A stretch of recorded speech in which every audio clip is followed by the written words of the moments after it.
بالليل جاني أحد المؤمنين شيخ اسمه شيخ ضرغام، هاي قصة اسمعها مني.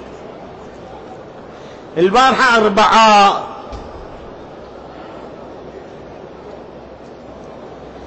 قال سيدنا أنا أريد أن أقول لك هالقضية صارت. قلت له تفضل. قال يوم دفنا والدك، يعني والده توفى قبل أقل من سنة 10 أشهر هالشكل، إحنا ندفن في كربلاء، مدافننا في الوادي القديم والوادي الجديد، وهنا بهذا صحن الحسين وبصحن العباس، أجدادي من أمي بصحن العباس وأجدادي من أبويا بصحن الحسين، أخوتي وعمامي من بالوادي القديم وقسم بالوادي الجديد كربلاء. قال تتذكر رحنا وياك بالدفن على والدي؟ قلت له قال اعطيتني كيس بشوية تراب، قلت لي هذا تراب من تراب قبر الحسين، خليه حنك بيه أبويا وجو راسه، هذا يستحاب يدرأ عن الميت العذاب.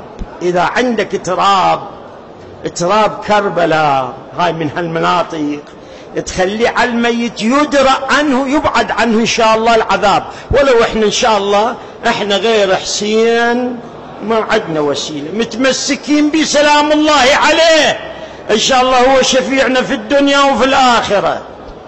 قلت له خوش. بعدين قال هذا أنت تتحاطه بكيس نايلون ومغلفة وملزقة بلاستيك ما سماه هو، يعني بلزاق. أنا من نزلت للقبر هو نزل، خليته هيك نفضل الكيس، شلت الكيس حطيته فارغ، حطيته بجيبي. بعدين للتبرك حطيته بالجزدان، كيس فارغ بس بيه ذرات من التراب، هذا الباقي بيه. قال حاطه بالجزدان مالي. قبل أيام واحد من أصدقائي، هو أصدقائه اسمه وليد، اسمعني هاي قصة حتى بالأسماء أجيب لك إياها، اسمه وليد، بالجبهة. قال لي بيا مكان بالجبهة، أنا نسيت بيا مكان من الجبهة، أنا هسه نسيت، إذا هاي بعدين أشوف من عنده يا جبهة. المهم بالجبهة هاي هالأيام واقفين، هو واقف ورا الساتر، اجتي قذيفة هاون انضربت قدامه، طارت الشرايا، وين صارت؟ على عينه فقدها. الثنين صار أعمى. ولد شاب أخوه من أمه وأبوه كان بالحشد، هو بالجيش، أخوه من أمه وأبوه بالحشد مستشهد. أمه عندها الاثنين، ذاك استشهد وهذا راحت عيونه، شالوه جابوه لبغداد وطببوه للمستشفى. صار له كم يوم، فحص الطبيب قال له أنت عينك راحت، بس هاي صار تشوهات خلقية، يعني عينك هاي منها تجويفات وشي، تريد نسوي لك عملية تجميل، نخلي لك من هذا اللاصق على العين، باعتبار عينك مشوهة نخلي لك لاصق من هذا اللاصق اللي ما أدري شلون هسه دا يحطوا له للعيون، بس هيك نجملها. هذا مدة هو يتعالج بالمستشفى، مو رأسا مدة.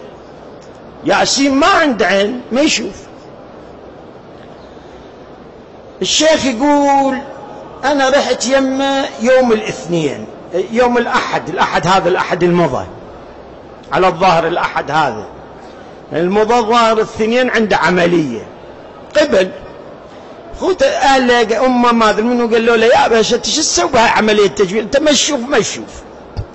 قال لا أحسن أنا ما أشوف، الناس تشوفني، أقلها منظري ما يصير قبيح. يقول أنا مريت عليه بالليل ساعة متأخرة، كني سلمت عليه ما يشوفني، صديقي بس ما يشوفني، بس هو صوتي عرفه، حكيت وياه، تكلمت وياه، حتى تشوف انت وين قاعد يا مؤمن، وين قاعد، شوف الله مطينا هالكنز اللي لا يقدر، كنز الدنيا والآخرة.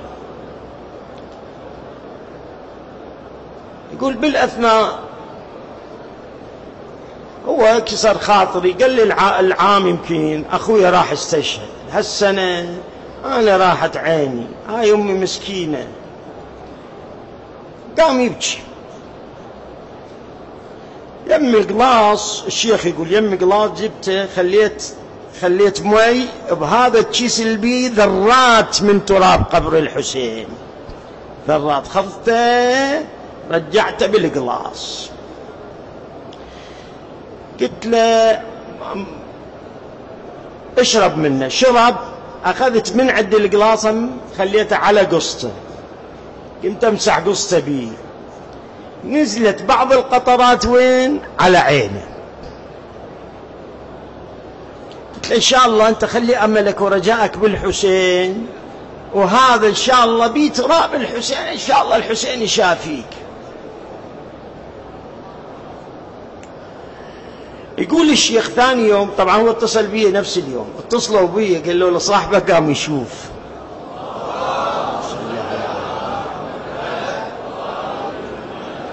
شلون يشوف؟ يعني سووا له عملية؟ قال له لا، اسمع شنو القصة. يسولف له هو، يقول أنا نمت بالنوم رأيت أبو الفضل العباس سلام الله عليه قبر بني هاشم، اجاني قال لي وليد شبيك، شو تعبان ضايج؟ قلت له سيدي أخوي راح واستشهد وأنا صرت بلا عين، بلا عين. قال له بسيطة، ليش تتأذى؟ الشفاء عند الحسين، الشفاء عند الحسين، الحسين دازه حتى يشافيه الوليد. يقول مسح على عيني، قال لي هسه شنو؟ يقول أنا بالحلم عاين قمت أشوف. قلت له سيدي قمت أشوف؟ قال هاي إن شاء الله قمت تشوف. قعدت الصبح أشوف روحي أعمى ما أشوف. قلت سبحان الله، دور قمت أبكي أزيد. قلت يا ريت هذا الحلم يصير صدق ويكون العباس مشافيني وأشوف بهالحالة. أنا اجوا علي أول ممرضين وها قالوا لي وليد حاضر راح نوديك لغرفة العمليات. أنا متحضر، يا ودوني، خلوني على السدية، جابوني طببوني بغرفة العمليات، ما أشوف شيء، ما أشوف. طبينا بغرفة العمليات، موجود جماعة، المخدر والدكتور والمساعدين وموجودين، ما أشوف شيء. الدكتور قال له للممرض، قال له امسح عينه يعني نظفها حتى نبدي نجري العملية. يقول هذا الممرض قال لي افتح عينك، هالشكل سوالها العيني، هالشكل سوالها عيني. قلت له أنا أشوف ما بي شيء. قال لي شلون شو تشوف؟ قلت له أشوفك أنت، وأشوف هذا الدكتور، وأشوف هذا فوق راسي هذا المخدر الجاي يريد يخدر، وهاي امرأة سستار، وانتو 5 نفرات أشوفكم. قال يعني قمت تشوف؟ قلنا له اي والله قمت أشوف. قال له شلون تشوف؟ قال له الحسين شافاني. ولحد الآن طلع من المستشفى ولحد الآن يشوف، وإن شاء الله قلت له اكتبها بالفيس، بالفيس خلي يشوفون الشباب وخلي يشوفون المؤمنين، هو نفسه خلي يحكي عن روحه ويجيب صوره ويجيب وثائق عليه من الطبيب شلون كان قبل وهسه شلون صار. عمي احنا عندنا كنز، كنز سيد الشهداء، كنز، احنا بهذا الكنز عايشين.